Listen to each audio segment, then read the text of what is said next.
ఆయన దిక్కులేని దరిద్రుల ప్రార్థన నిరాకరింపక వారి ప్రార్థనల వైపు తిరిగి ఉన్నాడు.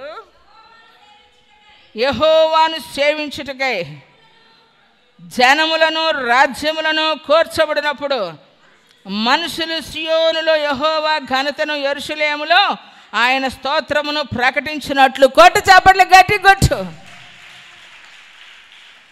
ఏమండి? ఆయన దిక్కులేని దరిద్రుల ఏమండి ప్రార్థన అంటే ఏం చేయడంట? నిరాకరింపక వారి ప్రార్థనలు ఏం చేశాడంటండి? వైపు తిరిగి ఉన్నాడట. ఎవరి ప్రార్థన?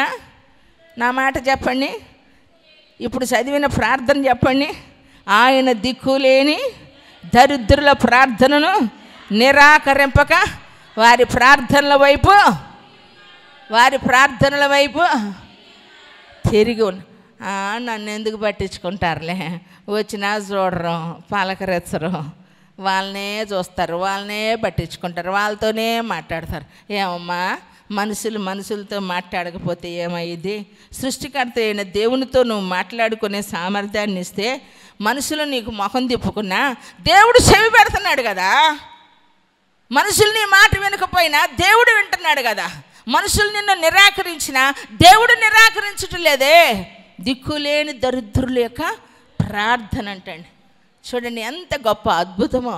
ఎవరి ప్రార్థన? ఏ దిక్కు మొక్కు లేనప్పుడు, నీ నా అనేవారు లేనప్పుడు, ఒంటరిగా ఉన్నప్పుడు, పట్టకూటి కొరకు, కడుపు తిప్పల కొరకు, కుటుంబ పోషణ కొరకు ఏదో ఒక పని చేసుకొని భక్తి కొరకు ఏమండి భక్తి చేసుకుంటూ ప్రార్థనలో ఎదుగుతూ ఏదో ఒక పని కొరకు వెళుతూ ఉన్నప్పుడు వారు మనల్ని పట్టించుకోకపోవచ్చు. మన పేదరికాన్ని బట్టి వాళ్ళు మనల్ని తక్కువ చేయవచ్చు. మనల్ని ఎవరు అర్థం చేసుకోకపోయినా నీ గోడు వినేవాడు నిన్ను అర్థం చేసుకొని నీ వైపు తిరుగుతాడట. నీ ప్రార్థనల వైపు తిరుగుతాడు. సృష్టికర్తనే నీ వైపు త్రిప్పుకునేటట్లు దేవుడు నీకు ఇచ్చాడు. ఎందుకంటే మన స్థితిని బట్టి మనం బాధపడకూడదు. మనం ఏ స్థితిలో ఉన్నామో ఆ స్థితిని బట్టి దేవుని సన్నిధిలో ప్రార్థన చేస్తే ఆ స్థితిలో ఉన్నవారి ప్రార్థన దేవుడు విని ఆశీర్వాదకరంగా దేవుడు తన కార్యాలు వారి జీవితంలో జరుగునుగాక. ప్రైజ్ ది లార్డ్, హల్లెలూయా. ఆయన దిక్కులేని దరిద్రుల యొక్క ప్రార్థన అంట ఏం చేయడంటే నిరాకరింపక. ఎంత అద్భుతమో చూడండి ప్రియులారా. దేవుడు మన ప్రార్థన వింటాడండి. మన వైపు ఆయన తిరుగుతాడట. మనల్ని దాటిపోని దేవుడండి. నిజంగా ఈ బలిపీఠం పట్టుకొని యేసయ్య కాళ్ళు అనుకునేవాళ్ళం. ఎప్పుడైనా అంతే. తెలియదు ఇక దేవుడిని అడిగేటప్పుడు, ఏడ్చేటప్పుడు సమాజంలో ఉన్నామా, నలుగురు చూస్తున్నారా అన్నది తెలియదు. శారీరకంగా ఉన్నంత వరకు అది మనకి గుర్తొస్తూ ఉంటుంది. మనం ఏడిస్తే కారంగా ఉంటామేమో, కేకలు వేస్తే చూస్తూ ఉంటారేమో, మనం అడుగుతుంటే ఏమనుకుంటారు? ఏమండి, ఎవరేమనుకుంటే మనకు వచ్చి ఎవరేం పెడతారు చెప్పండి? ఎవరేమి ఇస్తారు? ఇచ్చే దేవుడి దగ్గరికి వచ్చాం కాబట్టి వచ్చిన వాళ్ళ మీద అడిగే విధానంలో మనం అడిగినప్పుడు యేసయ్య కాళ్ళు అనుకొని, ఈ నీ కాళ్ళు అయ్యా. కొన్నిసార్లు అంటాం కదా, ఈ నీ చేతులు కాదమ్మా నీ కాళ్ళు అయ్యా అని అంటాం కదా. అలాగనే మనం యేసయ్య కాళ్ళు పట్టుకున్నట్టుగా ఏమండి పట్టుకున్నంతగా ఊహించుకొని దేవుని సన్నిధిలో ఏడుస్తూ ఉంటే యాకోబుని దాటిపోని దేవుడు నిన్ను నన్ను దాటిపోతాడని ఆయన ప్రార్థనను విన్న దేవుడు మన ప్రార్థన వినడా? వింటాడు. మన అనుభవాలు మారుస్తాడు, మన పరిస్థితులు మారుస్తాడు, మన అవసరత తీరుస్తాడు, మనకు కావలసింది చేస్తాడు. అందుకనే బైబిల్ ఒక మాట సెలవిస్తూ ఉంది. 15వ అధ్యాయం 8వ వచనం సామెతల గ్రంథంలో చక్కని మాట ఉంది, చూద్దామా?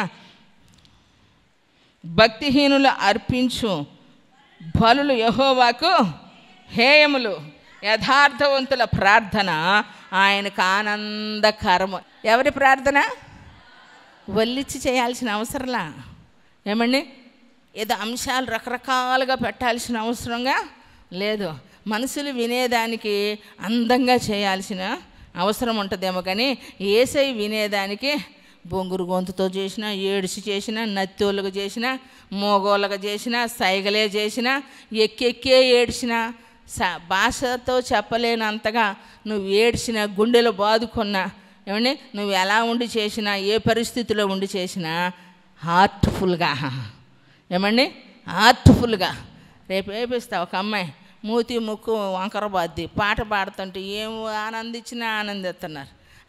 వికారంగా ఉండి పాట పాడుతూ ఉంటే ఎంతో ఆరాధన చేస్తూ ఉంది. ఏమండి మరి మనం ఏం చేయాలా? నీవు చేసిన ఉపకారములకు నేనేమి చెల్లింతును, దిదూడు వేలాది పొట్టేళ్ళనా నీవు చేసిన ఉపకారములకు నేనేమి చెల్లింతును. చాలు, అసలు ఆ పదం వెంట పదం ఎంత చక్కగా పాడతా. గర్భఫలమైన నా జ్యేష్ఠ పుత్రుని నీకిచ్చిన చాలునా. ఏ ఫలమమ్మా? ఏ ఫలం? గర్భఫలం. లేనప్పుడేమో ఒక మాట చెబుతారు, పుట్టినాకేమో ఒక మాట చెబుతారు, పెరిగాక ఒక మాట చెబుతారు, చదివాక ఒక మాట, ఉద్యోగాలకి వెళ్ళిపోతారు. ఏమండి ఒకరికొకరు ఇద్దరు తోడు ఉండాలంటారు. ఇద్దరు తోడు కాబట్టి నేను అంటున్నా ముగ్గురు కానన్నా అంటున్నా. ఇద్దరు ఒకరికొకరు తోడు ఉంచుకొని ఒకరిని దేవుని కొరకు వేలాది నదులంత ఇస్తారు. తైలం అంట, నీళ్ళు కాదు, తైలం. జ్యేష్ఠపుత్రుడు అంట. ఎవరమ్మ ఇచ్చేది? దేవుని సన్నిధిలో ఇచ్చేది ఎవరు? అలా అని వచ్చేది ఎవరు? అలాంటి కండిషన్లు పెడితే ఎవరు రారు. అందుకే బోధలు కూడా కలుషితం అయిపోయి మనుషులకు అనుకూలమైన బోధలు చేస్తే మనుషులు కూడా సంకలు కొట్టుకొని లొట్టలేసుకొని ఏం కొట్టినా కొడతారు. ఏం అర్థమైందంటే తెలీదు. ఏమండి నవ్వుకునేదానికే సందడే, చేసేదానికి సందడే లేదు. దేవుని సన్నిధిలో ఉన్నటువంటి మన జీవితంలో ఉన్నతమైన కృపను మనము పొందుకోవాలి. ఒక మీటింగ్లో ఏం పాట పాడుకుందామంటే ఈ పాట అడిగారట. ఏమండి అడిగితే పాట పాడిన వాళ్ళు ఎవరు చెయ్యొత్తానంటే కుష్టి వ్యాధితో ఉన్నోళ్ళంట. చెయ్యెత్తింది. ఏ పాట? ఏ పాట? నీవు చేసిన ఉపకారములకు నేనేమి చెల్లింది. ఎవరమ్మా? ఎవరు? కుష్టి వ్యాధిగ్రస్తురాలు అడిగిందంట ఈ పాట పాడుకుందామని. అంతవరకు ఆయన కూడా ఎన్నోసార్లు సింగర్ కదా పాడాడట. అయితే ఆమె అడిగినప్పుడు ఇతని హృదయం ద్రవించిపోయి అప్పటి నుంచి అంట హార్ట్ఫుల్గా పాడటం నేర్చుకున్నాడట, మనసుతో పాడటం నేర్చుకున్నాడట. ఎందుకంటే దేవుని సన్నిధిలో ఆమెకి ఏం మేలు జరిగిందని, కుష్టి వ్యాధితో ఉన్నటువంటి ఆమె ఏ మేలు జరిగిందని కాదు, ఎవరూ చేయలేని మేలు ఆయన చేశాడు. ఏంటంటే సిలువలో మన కొరకు బలి అయ్యాడు. దేవునికి మహిమ కలుగును గాక. ఆయన మన ఎడల చూపిన ప్రేమ ఇంతంతా కాదండి, ఆయన ప్రాణం పోయే అంతగా, మన కొరకు మరణించే అంతగా మన కొరకు త్యాగం చేశాడు ఆయన మన కొరకు. దాని కొరకు మనము ప్రతి క్షణం పాడాలా. ప్రతిదినం ఎంతోమంది కొరకు మనం ప్రార్థన చేయాలి.